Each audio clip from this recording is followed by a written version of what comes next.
All right, so today I'm going to show you how to change out your Orifice tube on a 2003 Ford F350. Now what you're going to do is you're going to find your accumulator, which is right here on the passenger side or the right side of the vehicle.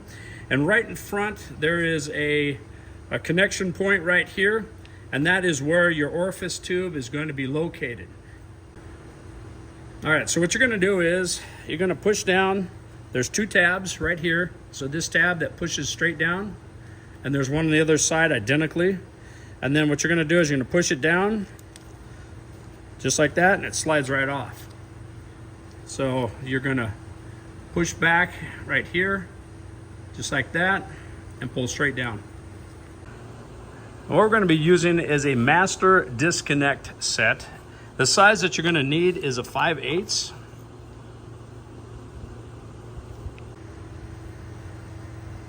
All right, so what you're going to do is you're going to open that up, slide it around the back side of it, and then what you want to do is you want to push in on it, and then you just wiggle it back and forth until it pops off. All right, so the next thing you want to do is you want to reach in with a pair of needle nose, and you're going to pull directly straight out on it. So go ahead and grab it and pull straight out. Sometimes it's stuck in there. Look at how clogged that is. That is bad. I'll show you what the new one should look like. And evidently, when you put it back in, you have to stick it in with the white end facing in first. That's the way it goes in.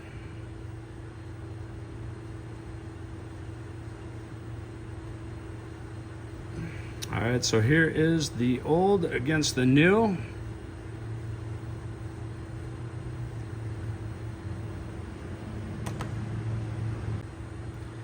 All right, so when you slide this back into place, you want to coat it with oil. So you're going to use a Pack 46, and you're just going to put it around the new seals here, and also on the seals that are down on the tube right here. All right, so we'll go ahead and put it back in. It makes it slide in easier too when you coat it. You want to push it back till it seats and it won't go back any further.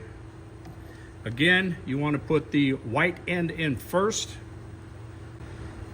All right, once you coated the 3 O-rings, let's just go ahead and put it back together.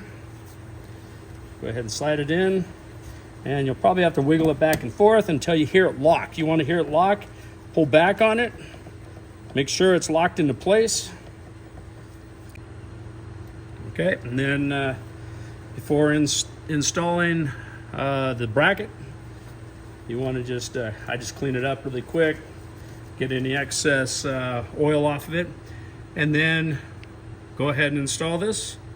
Just going to take it, put it underneath, push straight up on it, it locks into place, and then turn it. If you need help on any other videos, I just replaced the accumulator on this, and I also did the AC compressor. So check those videos out also. Give me a thumbs up, like, and subscribe, and I'll see you on the next one.